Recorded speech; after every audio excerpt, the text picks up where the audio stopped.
Hello everyone, and welcome to Technically Inappropriate. If you're new here, thanks for tuning in.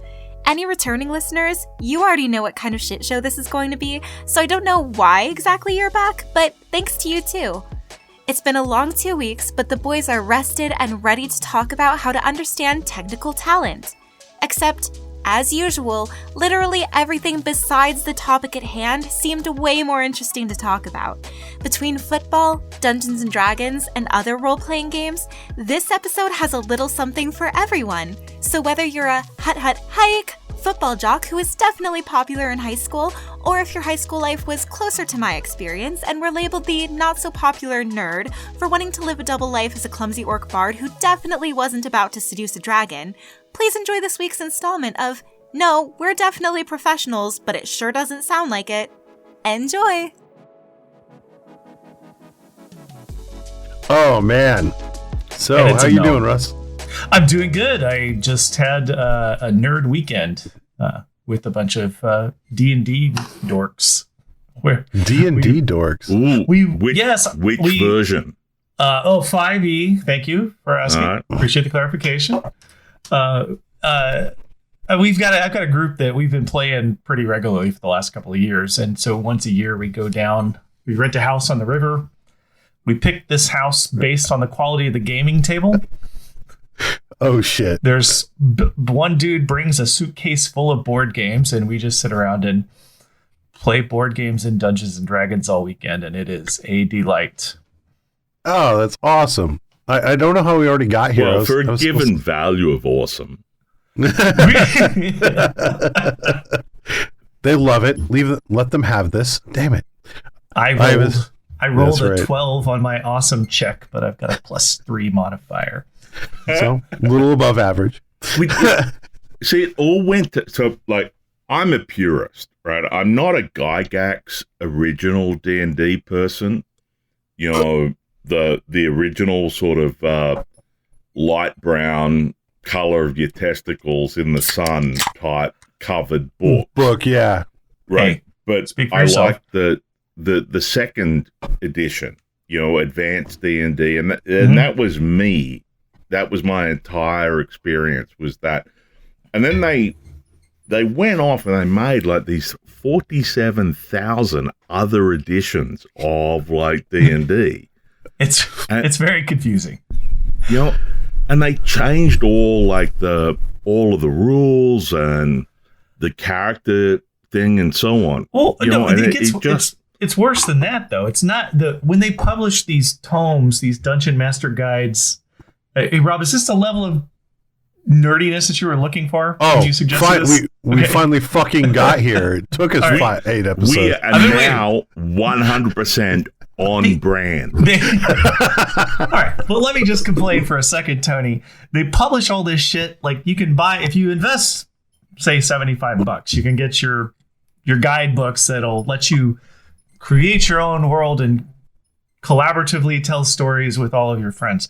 But then every few months they put out some addendum or new book that costs another, $40 or $50 that adds Request to for more rules. money. So then you're constantly, it's not just a question of which version are you playing. It's like, are you playing version 5e with Tasha's Cauldron of Everything and Xanathar? Or are you, it's too much. Yeah. So, I liked D&D, but then it went rogue. And so we had and Bard. We played a lot, and we actually ran conventions back in Australia with this. And so, rent out a whole school for a weekend when the kids aren't there, and you run all games and all this sort of stuff. So we did all this. I have a mate of mine, Gavin. Gavin is known for two things. One, for being able to sit on a table and leave an incredible impression of the sweat from his ass crack on the table. And two, for having like an encyclopedic knowledge of all the D&D rules. So, we would go play with Gavin on the team. We would go play these games. And, the DM would be like, oh, well, like, here, I'm going to do this. And Gavin would go, no.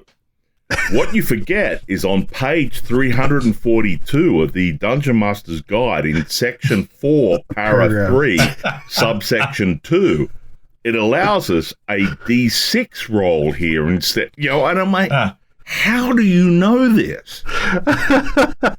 Right? He was fantastic at that. It's like, I would never play, and I'm using the air quotes, I would never play competitive D&D without Gavin. It's really about, the entire game is about your knowledge of the rules. Because, yes, unfortunately, and I've made the mistake of putting together a group of players that are all smarter than me. So I'm doomed. They're constantly poking holes and pointing out everything that I've missed, and also going full rules on me because they know the game better than I do.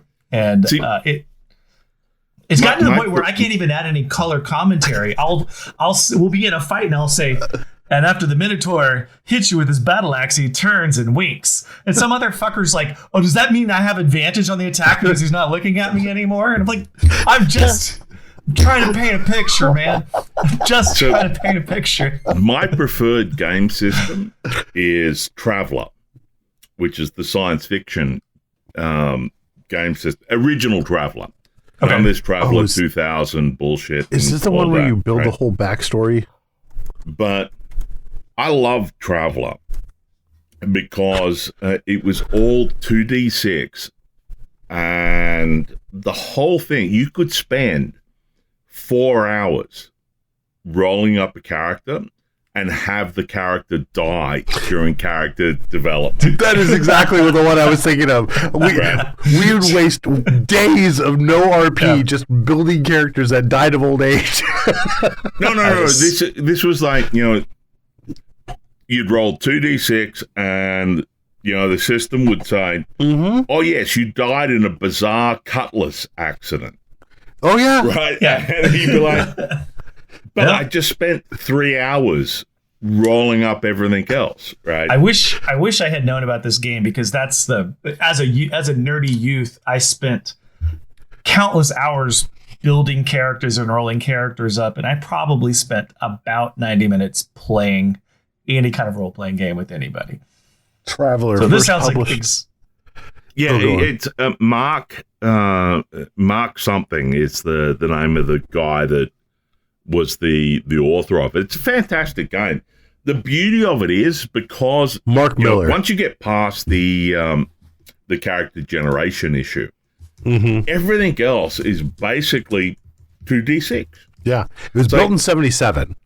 Right. You want to skull fuck the enormous statue of the Emperor. I roll 2d6 and add your skull fucking skill to it, right?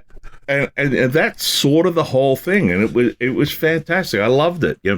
You could make up these ridiculous weapons. So I had in one game series I ran, I had a weapon that they could use that made a sound like a chainsaw, and it was like the Brat. You would just go like, oh, I'm going to brat that guy. Really? Yeah. Okay. Roll 2d6. Okay. What'd you get? I got a 7. Okay. You bratted him. It was like, and what was left? Well, the brat doesn't leave a lot at the end of the whole process. That's the point of the brat, And there was none of this. So I also played, what was the game system that did 2d10? And it was like everything was incredibly modeled. We're not talking about Cyberpunk, are we? I don't remember the name of the game system, but it was like, everything you possibly wanted to do had 100% chance model. Was that, okay. I want to say RuneScape, but that's not the right name, right? Gotcha. And so you would spend hours learning the system so that you could roll these 2d10 and then look up some big chart and go,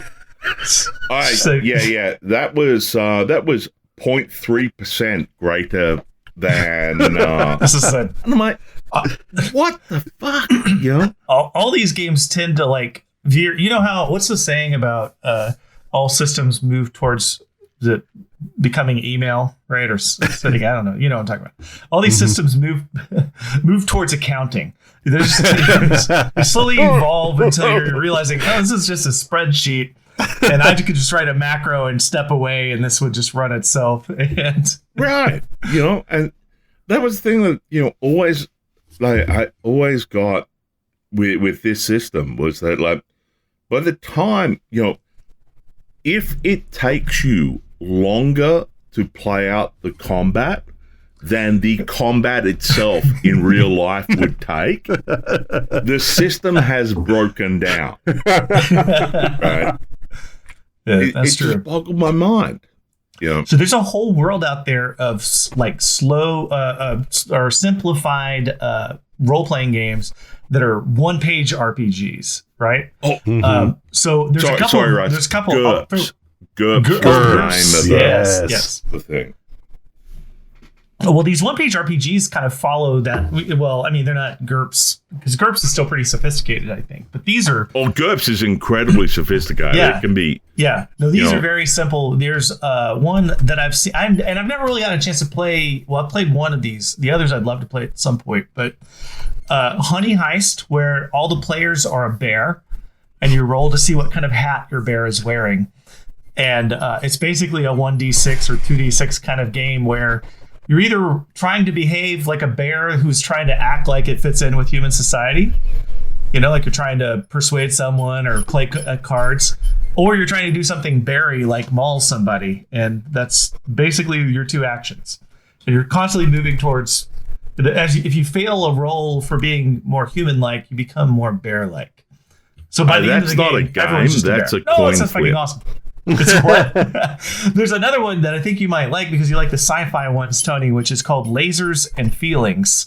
It's kind of a similar concept, except I was with you right at the start of that. I lost it towards the Feelings. Everything you do in the game either involves skills with lasers or skills with feelings, and you roll a 1d6 and away you go. So I put a actually link in the chat. We had a real life actual problem in one of the games I was playing, you know, years ago, where now I'm going to tell the story in the most favorable light that I could possibly tell it in, right? So my friend would probably tell it in a different light. But, you know, we captured this starship. We got a bunch of people. We're having a discussion about stuff. And then he blurts out all the secret information that we're supposed to have, right? While we're having this discussion. So then I proceed to just execute all of the captured prisoners because that's information that is secret. And, you know, I'm not going to give the GM an opportunity to say, oh, well, the guy you let go is, you know, told this to some. I'm like, bam, executed them all. And he was just furious, like real life furious. I mean, did you see the stood up GM's from like the eyebrow table, twitch or anything? and he threw his stuff down, and he's like, "You're a complete fuckwit," you know, and went off on the whole thing. And I'm like, all right, look, we all knew where this was going. As soon as you blurted out that shit, they were all dead, right? You know. I'm like, look, I'm not telling you anything that years of working in the military didn't tell me before. Right? You know, we know this. You know, you would fit right in with my players, Tony, because that's exactly they see everything as a. I feel like their approach to the game is how can they fuck me over. Okay, all right, well, Russ, how was your week apart from the gaming? Been a great week. Thanks for asking. That's 15 minutes. That's 15 minutes. Keep going. You're fine. Rob, how was your week? Well, you know what's interesting? I too have got back into role playing this week. Oh, nice. No, it's funny. It all kind of comes around. But No, it's been good. I bought a camera that's bad at being a camera that I'm learning how to work with. They since discontinued them, but Sigma. Wait, is this a thermal camera so you can find where you buried the bodies? No. I have not buried any more bodies. I promise. The narrator shows back up. I think the camera is just to capture all the role playing. So would you get like a French maid outfit or? You're on to me. No, I got a Sigma Quattro or SP Quattro H, which technically has a different kind of sensor on it. So instead of having your normal bare type sensor where a certain amount of the pixels capture red and a certain amount of pixels capture green and you make a picture, they layered it. So it's actually like a stack sensor. So didn't Sony try that at one point? I don't know. Sigma bought out the rights to this type of screen, or should I say sensor, back in 2008. They might have. Oh, I know what you're thinking of. You're thinking of the SXRD, where instead of it going through the LCD screen, they bounce it off of it in order to get the picture, so you don't get with the screen door effect in those things. Right. Yeah, no, this is slightly different. So so instead the light passes through this and it hits the first one, which I believe the shortest wavelength is red, and then green, and then blue, and so you have what is considered like a 29 pixel or 29 megapixel sensor, but because of the fact that everything gets the full breadth, it actually comes up to more like a 56 megapixel shot, things like that. But it takes a lot more power, and they kind of discontinued the camera. It's kind of a one-trick pony. But I got the camera. I imported it from Japan. I got all the extra equipment. I'm just waiting for a lens or two to show up to play with it. But I'm really excited to play with that. And Russ, this is the point where we shouldn't mention this podcast to the people that Rob has laid off due to economic circumstance. Exactly. Do not let them know. Definitely not. No, it's a sad moment, but we had to do it because this camera is awesome. My week has been surprisingly pointless. Perfect. And which I sort of like. If nobody is killing me and I'm not killing anyone, I consider that a good week. Yeah. Right? We were out at the cabin. Russ, you have a standing invitation. If you ever get out here, you're welcome to come out to the cabin. I'm going to get up there one of these days. Right? I think we have to do it this summer. I think we have to do at least one of these podcasts from the cabin. We need to do it this summer. Live from the cabin. It brought to you by Starlink. It dumped like a foot of snow while we were at the cabin. Oh, nice. And, it was wonderful. Nice until it's time to go home, I guess. Well, the problem was that Rob and I were supposed to go to an XFL game on that Thursday night. And I'm like, no, I'm not getting out of here because there's a foot of snow and the roads are all iced up. And the XFL is not worth me sliding my truck off into pine. That's a shitty way to go. Yeah. So actually, nobody wants to say, well, he was on his way to an XFL game, and then then he'd rather die instead of go. Right. If I'm gonna die, I want the story to be, yes, he saved these 3 virgins from the dragon while he was like punching it in the nuts. Exactly. Right. But so we had a great time out there. It was good, and because I didn't go to the XFL game, we actually came back a day early. But I guess I owe you the story. We'd tell you about the XFL game right now, actually.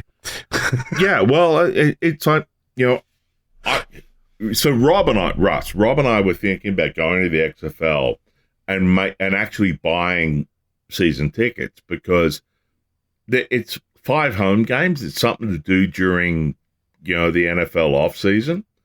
Yeah, and we get to drink beer while we do it, right? There's really no downside.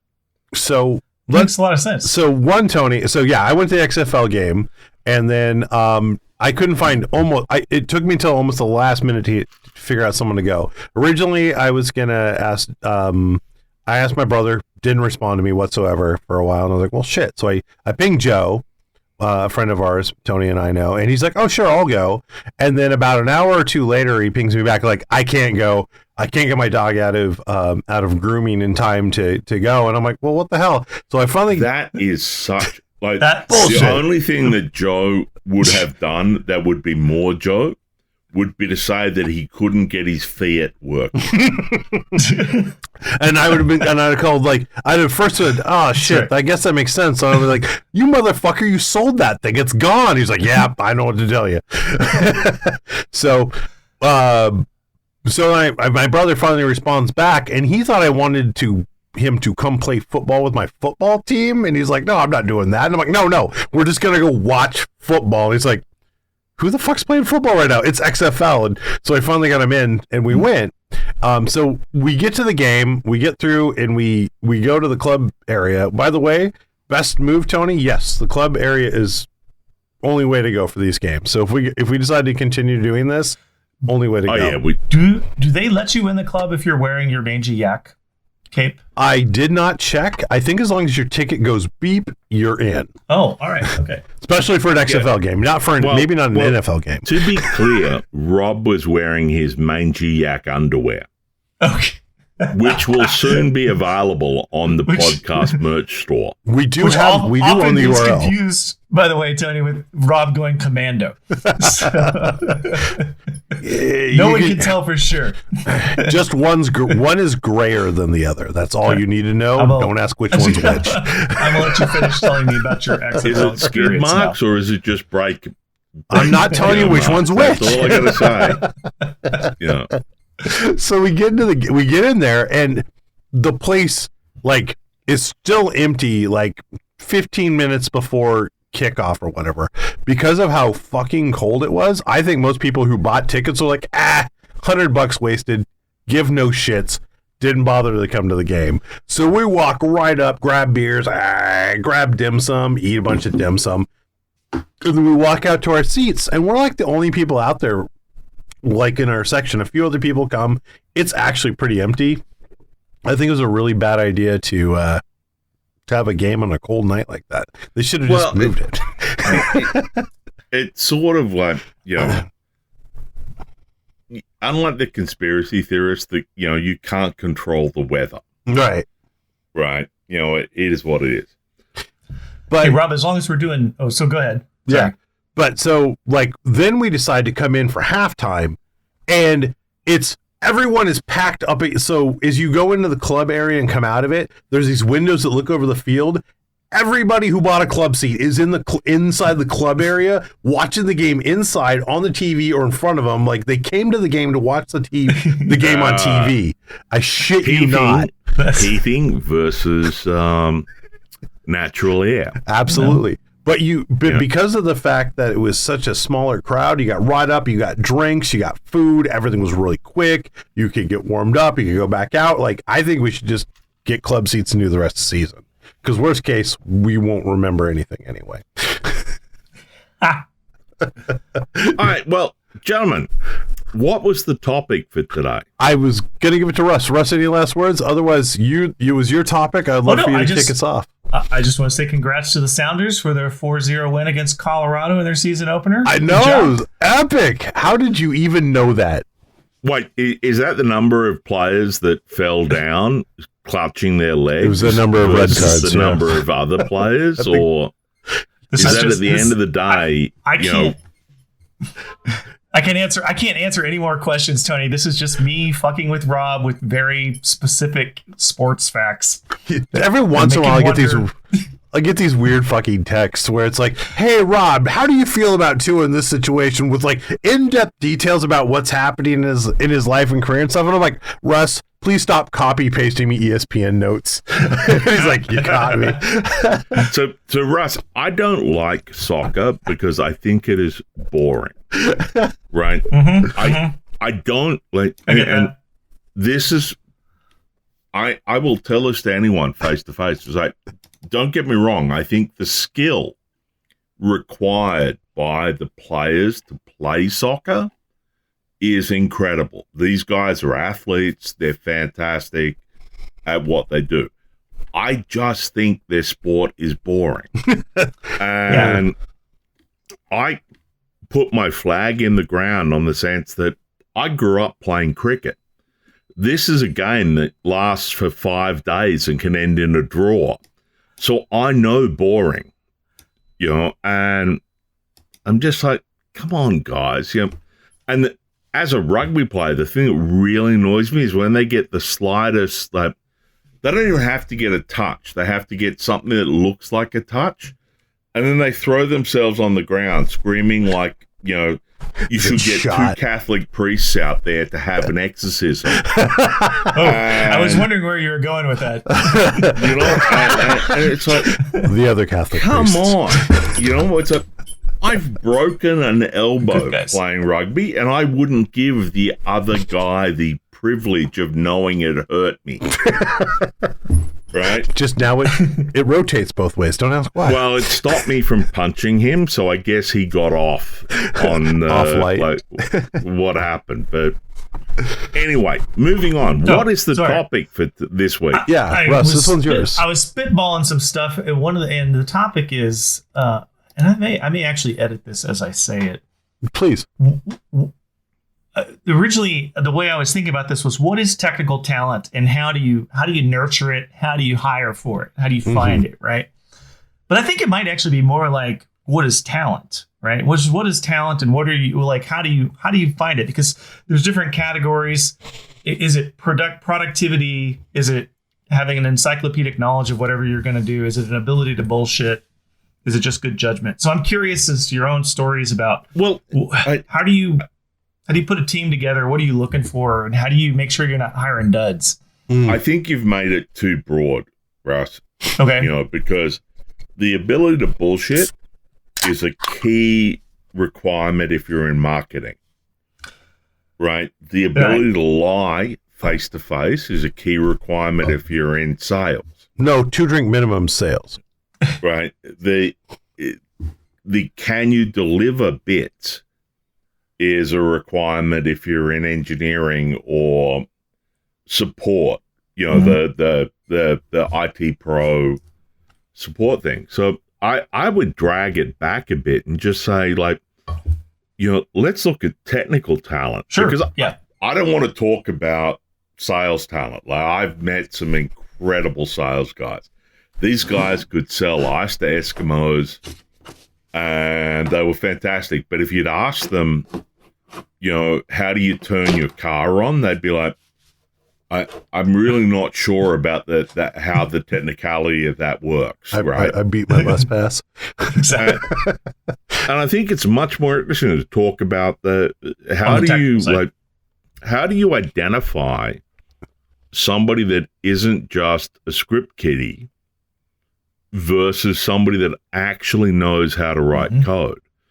And I don't want to tie it to just dev, because that's I think we can be a bit broader than that. Yeah. But how do you find somebody that is technically competent and versus somebody that isn't technically competent but can tell a good game or tell a good story? Right.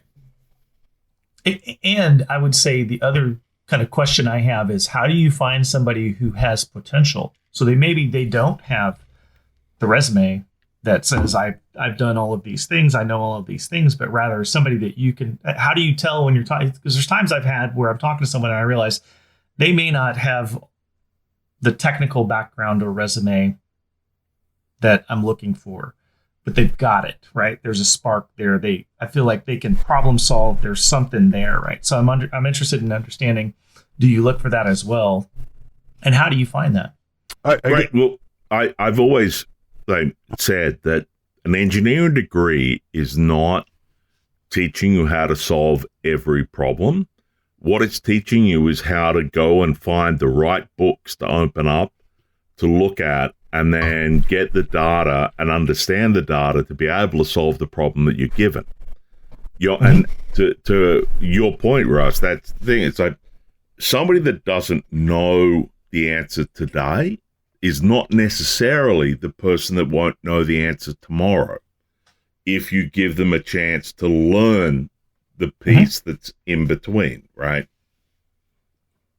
Yeah. I mean, well, a couple of things. One, at this point, I'm well over 800 interviews and well over some ridiculous amount of hires and such in different aspects of this. But one of the things I want to make very clear in all these things is I'm either saying yay or no to people with PhDs, but I'm a fine arts major, right? Like I went and I did photography and underwater basket weaving. Those are the things I did, right? Like but what the things I'm looking what for. What Rob is saying is that he is the most overpaid, under-talented, piece of underqualified shit on earth person in the history of software. Basket weaver. Mm-hmm.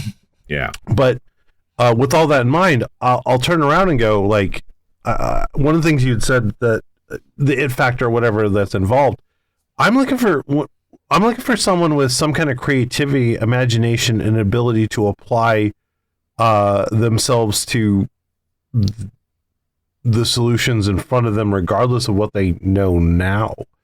Mm-hmm. And that's the people I'm kind of looking for. Because I mean, I've found people who've gone through and got like full-on PhDs in technology in their space in their area. But if I go and turn around and go like, so what are you going to do with that? They're like, I want a job. And that's where it starts falling apart for me in interviews and such. I really want to be like, like things I want to dig into in technology myself is I'm very, very interested in how do I get like better user interactions with the technologies and the pieces we have today. Like a couple of podcasts ago, I kind of went off a little bit about cell phones and like how they've become just, app pimps. They just, the next app, like when are we going to turn that around on its head and make it to where applications are feeding the OS that feed the person what they want? Like I have an idea of what I want in technology and how I want it to better empower people. And I'm thinking through these things and I'm looking for that kind of passion and drive within those things. So I think there's an interesting bit there. If we step back for a second, sure, and look at the interview, mm-hmm. like the actual interview, mm-hmm. right? And now I'm going to be deadly serious about this. It's like I've done a bunch of interviews as well, and I can pretty much tell you within 15 seconds of the interview whether I'm going to give a hire to the person or not. Really? 15 seconds? Like, let's be honest. Like, it usually takes me, I'll give you a certain amount of time, not 15, maybe 15 minutes. Maybe 2 minutes okay. or something. But it's like that first interaction with the candidate, you're like, everything else after that is just bullshit. Right?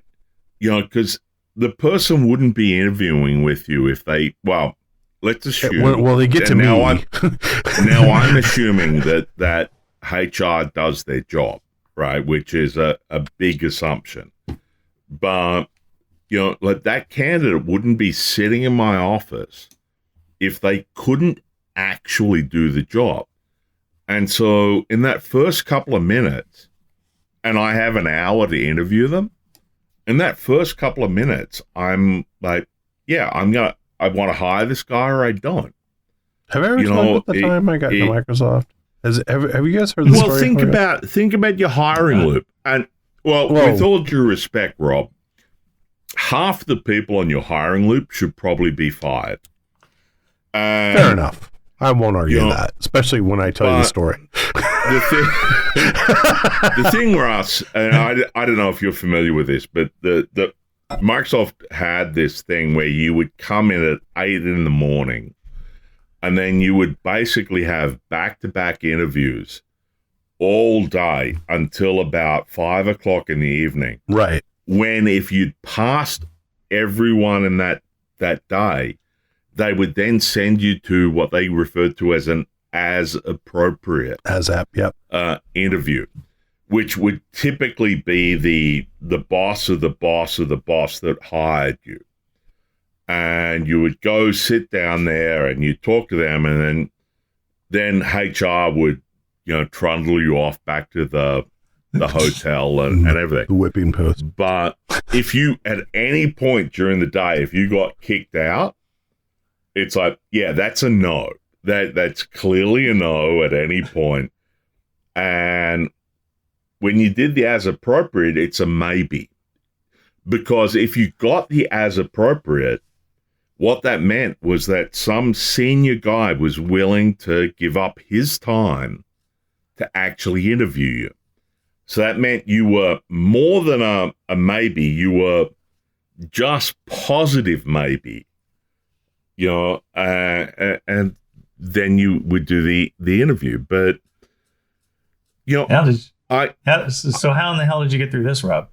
Oh, you really want to? So back in the late 90s, I was working over at KeyBank in the technical division over there. I was doing just, backups between here and Ohio from where KeyBank was. But I was getting kind of, and Tony just walks out the room. Yeah, go. This will give you a moment. Let's give us time to talk without Tony interrupting. It'll be great. But anyway, so a friend of mine who worked at KeyBank had, everyone leaves the room. God damn it. But a friend of mine who worked at KeyBank with me said, I think I'm going to apply at Microsoft. And I was like, shit, I'll apply at Microsoft, whatever. And because I was just kind of sick of the job there. And I got on the phone screen and they're asking me questions about different things like, oh yeah, I know this kind of, I've worked with networking here and things like that. And like, well, what coding languages have you worked with? Oh, not really. Well, like, have you ever worked? And then they still like, well, do you know like Pearl or anything? I'm like, oh yeah, Pearl, she's a great gal or whatever. And apparently somewhere in all this bullshit where I was like, well, I'm never going to hear anything about this. They're like, oh, well, if he's got the moxie to make jokes like that, who fucking knows this shit? Let's get him in here for an interview. And so they bring me in for an interview on what was originally the Emerson search team before it became Bing later. And I get in there and they run me through, as Tony told you, the rigmarole, and it gets all the way. And I'm at the whole time, I'm like, when are they going to call bullshit on this? Because they're putting me through this thing where I'm trying to understand some scalability and networking. And I'm like, I've never fucking seen this before. And then they're walking me through other things around test casing and stuff like that. And I'm like, yeah, sure, I'd do this or this and that. It's a million years ago, so I'm trying to remember everything. But I just remember getting to the point where I'm talking to this guy, Rob Vogue, and he is now passed on, but God rest his soul. That man, he made me. He made me what I am today. And something in that ASAP with him, but I left Microsoft driving back down to my little place down south, and I'm like, well, that was interesting. I'll never see that again. And by the time I go home on my voicemail, because back then we had voicemail, they're like, hey, we want to talk to you about getting you in and talking about what your compensation package is going to look like. And I'm like, what the fuck did I do to get this right? But whatever I'd done, and Rob brought me in, and I was running what was considered the QFE team at that point and running the testing and all that. And after my first year there, I got one of the higher grades that Microsoft had at a 4.5. But Rob Vogue was like, yeah, well, when you came in and the stuff you showed, like you were someone I felt like you could do this, and I understood what you could do, and like your ability to just take apart things and not panic about them. Like, you need to be in here working the test engine for this place. But yeah, no, I was never designed for that. And over the time I was there, I learned, how to code and all the technologies and all that stuff, but I did it all on the job versus, coming in. Today, I couldn't get my job. We used to, like, I would agree with that, Rob, that you couldn't get your job today. When I started working in the US, our model of hiring was hire smart people.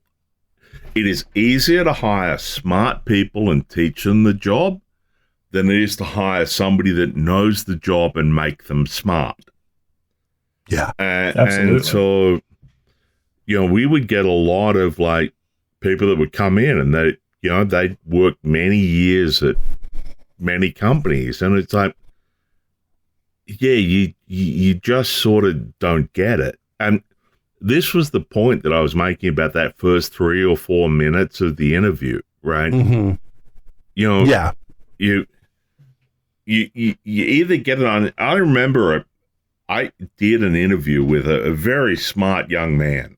Like, the guy was probably way smarter than me. Not probably. And well, that's not really hard. That's like, your average yogurt left out on the street is probably smarter than me. But, he came in and I asked him a question about Java. And he pitched this thing.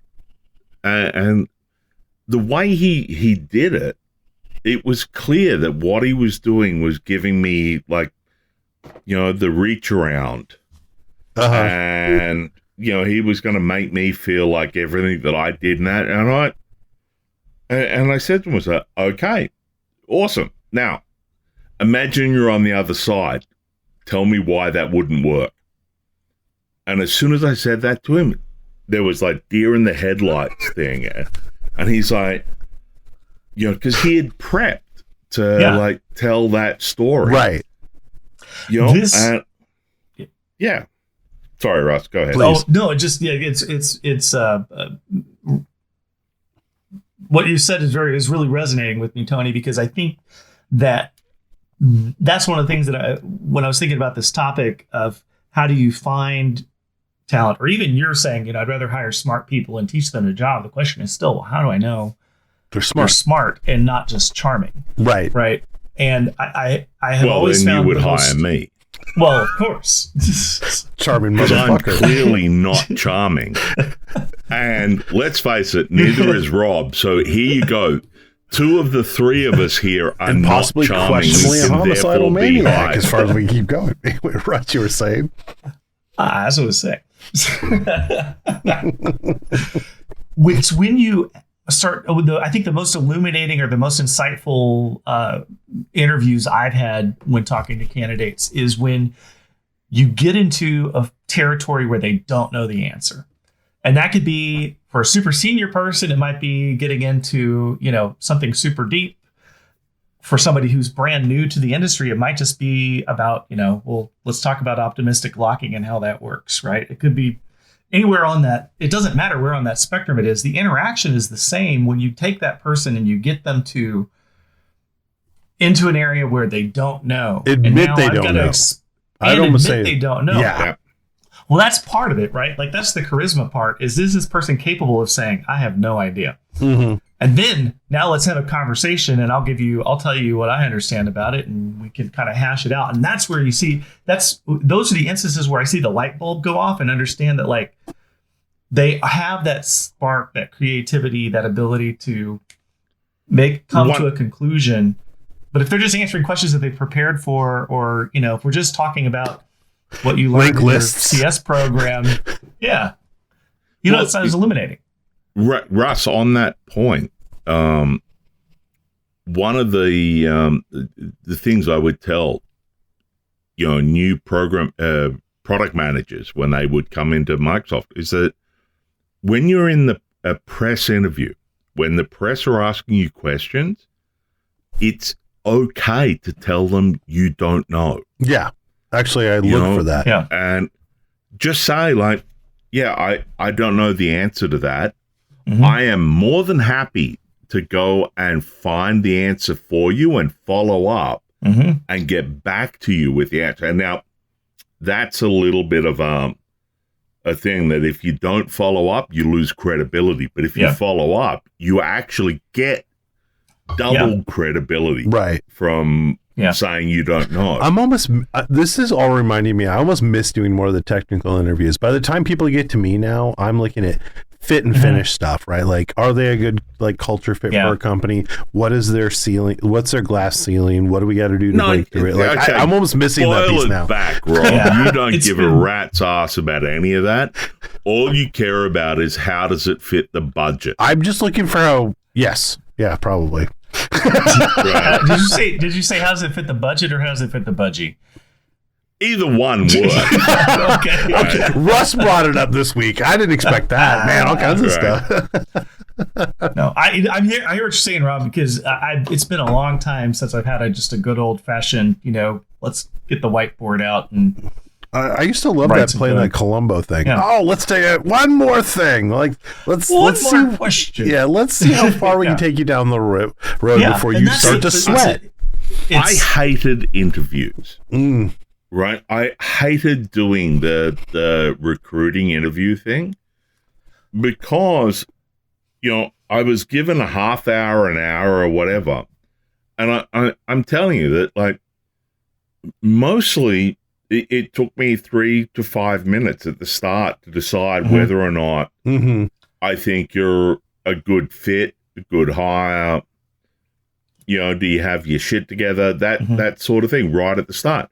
And then I'd have to fill another 25 to like 55 minutes of time. And so I got out of it by, and this may or may not be one of my, one of these moments where I should be telling the story or proud of it. My legal representation says I must. I got off the recruiting interview loop because I made a candidate cry. And God, she came in. She came in and she talked about all this stuff she'd done with these Marxist organizations in like Russia and China. And I'm like, well, in which case then you should be completely familiar with Solzhenitsyn's work. Let's talk about the Gulag Archipelago and how we could make it more efficient. And oh my God. And then I just... You're putting the label on this. Like, poked... Oh, crap, I hit the microphone there. I just poked at the whole thing. It's like, how do you make a dam where the water is frozen every year? How do you make that actually technically possible? And what things would you think about to ensure that the dam, in the event of climate change, wouldn't fail? And I just grilled her on this whole thing. And, and then she burst into tears. And at that point, I got up out of my chair and I walked to my office door and I walked out and I called other people in and I'm like, just so that I had, witnesses to show that I didn't do anything physically wrong, and then we called the HR person and had it carried out. And I'm like, a stretcher. Yeah, don't come into my office and talk about, your love for the world and then piss over me with like, Marxist ideology. Fuck that. Well, This was not at all the direction I thought that was going. Actually, I do have. Maybe this leads into it. So you've always had those weird, like, oh, let's give them the fucking puzzle or whatever. Like, what is actually a good technical interview in this day and age? I'm still fiddling with the right. There really isn't one. There's not a good. Like, oh, Russ agreed with you. Oh shit! What? Where no, am I at? Well, hell, no. Back down, Ross. I'm hang on, I gotta check to make sure the apocalypse isn't happening out front. There's not like all of these bullshit questions that tech companies used to ask in the early 2000s. Like how many ping pong balls can you fit in a 747 or whatever? Right. The fox, the chicken, and the ostrich or whatever. All that sort of stuff doesn't tell you anything about the person. Right. All it does is tell you about, how good your question was, right? I had one interview candidate go on, and he was technically qualified, and so I don't even know why he got to me, right? I'm serious. Tony's gonna put this guy in tears. We gotta get him out of here and hire him quick. Right? No. Like, what I mean is, like, he he should have been well hired before he even got to me. It's like, why are you asking for my opinion? The guy is fucking awesome. Hire him. Right. And so we're having the question thing, and this is where I got my 3/4 mongrel going on. Was I asked him this series of questions. Not available on the merch channel.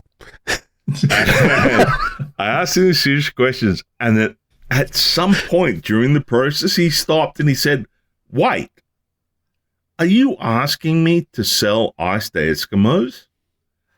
And that is exactly what I was asking him to do. And I'm like, that's, Tony's stamp of approval. And I'm like, excellent.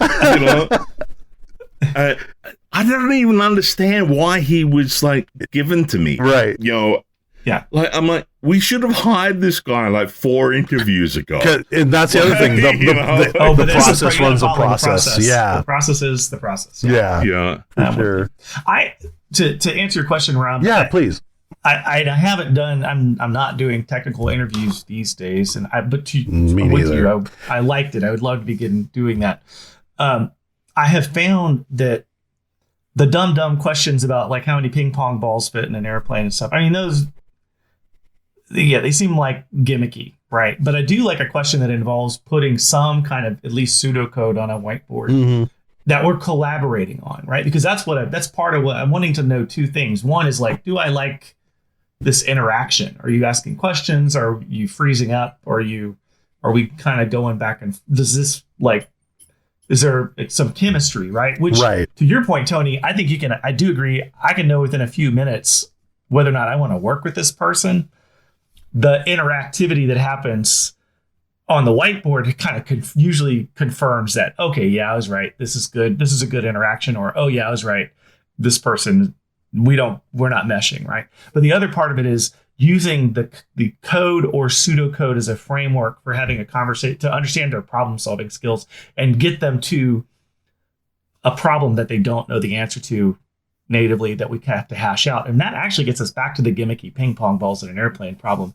What's illuminating about those problems is you probably don't know just automatically the answer to the question. It's not just, you're not just going to cough that up. You got to, so want to understand, well, how did you get there? Right. Right. I think those are gimmicky, but having just like a simple algorithm on a whiteboard and interacting with somebody is pretty, it helps. But it's great if they don't know the answer.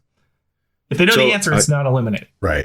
I think, Ross, the really insightful part of the comment you're making there was about the whiteboard part of like the challenge, right? When you ask a gimmicky question, everyone now, years ago they didn't know this, but now every candidate knows that when you say, well, if you're given 1,000 ping pong balls, how do you float a submarine to the they all know that there is some thing there that they're not supposed to, that is random or like. Well, they need to show their work, right? They need to show their work that they don't know, right?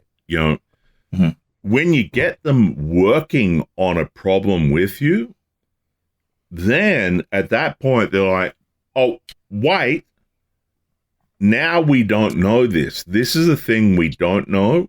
How can you tell me whether, what is the answer here? Like, what are the assumptions we move to?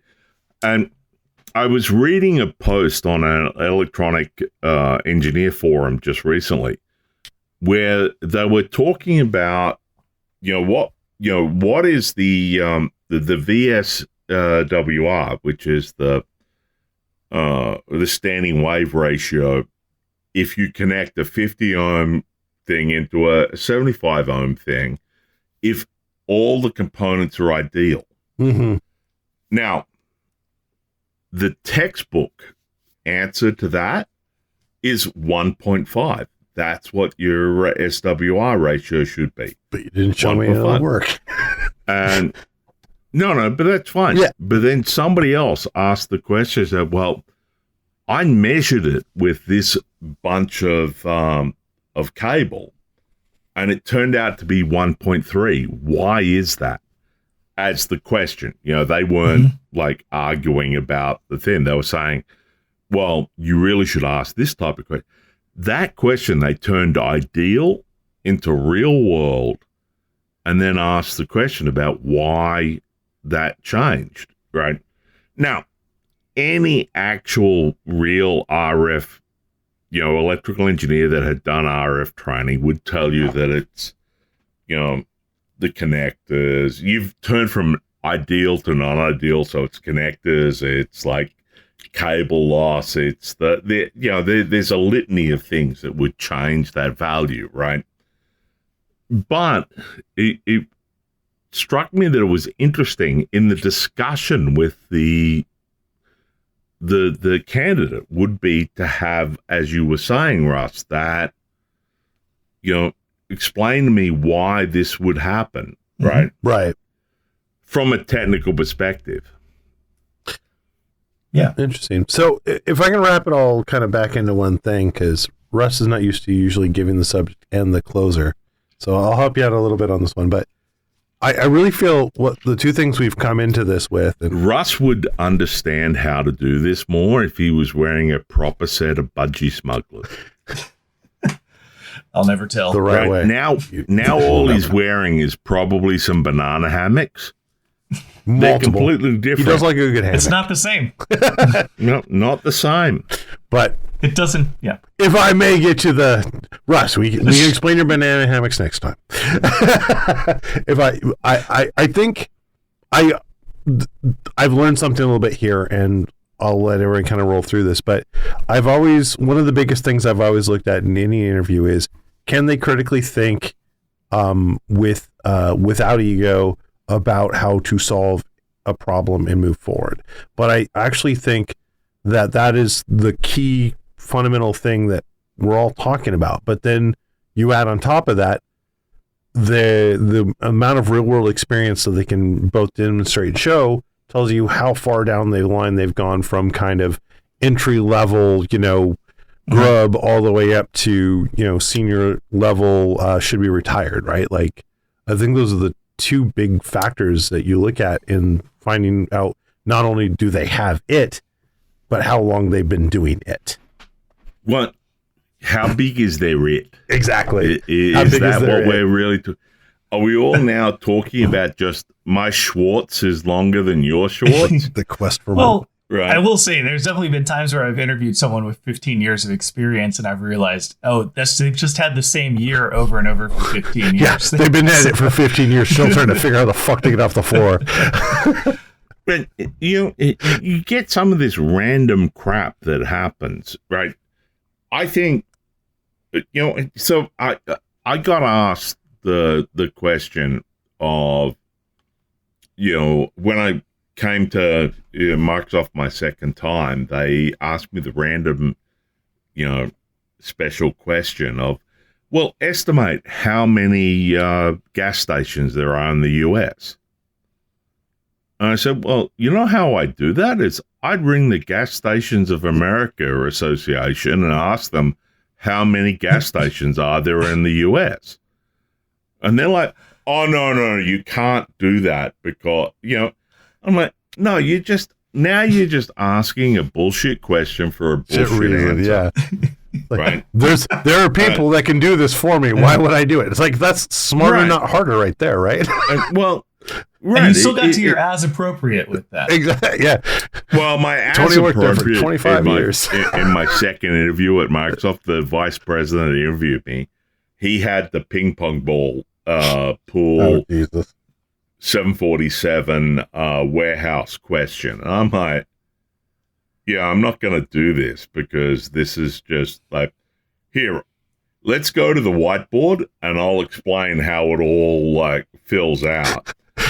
And then he's like, all right, great. And I said, well, what I want is X dollars a year. And he's like, yeah, we're not paying you that. I'm like, well, what will you pay me? And then basically our entire meeting was a discussion between what I wanted and what he was willing to pay to bring it up. And then we're like, that's how many ping pong balls it is. Right. That's what they were asking. Oh my god! For some reason, I just had this idea where Tony's like, "Oh, you want to tell me how to ping pong balls in a plane?" And like he goes up and he writes this algorithm, and he just doesn't talk the whole time, and he writes it all down. Right. And by the time he reaches the bottom right hand side of the board, he's like, "And this is why you should have never fucking asked me this question, you goddamn fucktard." When do I start? Well, so the bottom right hand part of the whiteboard must always, if Hollywood has taught us anything, the bottom right hand part of the whiteboard must always equal zero. Exactly. And but I do think it's a hard thing to hire technical talent, and I'm not sure you can actually even interview for it. I really don't. I think you've got to get that, and this is my position as we've discussed from the start of this to now. You've got to get that first 5-minute feeling that guy will actually work in your team, and then over time you have to judge what they do. Yeah. I don't think. Yeah. Like if they don't make that first 5-minute thing, then, you know, almost 100% of the time, they're not going to make that thing over time either. Yeah, I do agree with you, Tony. Yeah. The real interview starts at, like, you've gone through Neo, and here's your project, and what have you got over those first few months? I agree. That is really, like, because everything else is just, you know, fucking speed dating. Right, I'm not a dev. Yeah. Right, I'm a program manager, but I've worked with a lot of devs that can't deliver shit.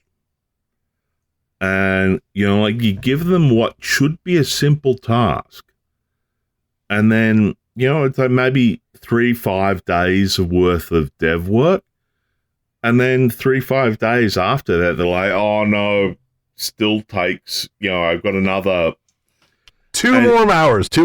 I'll have a check. Right.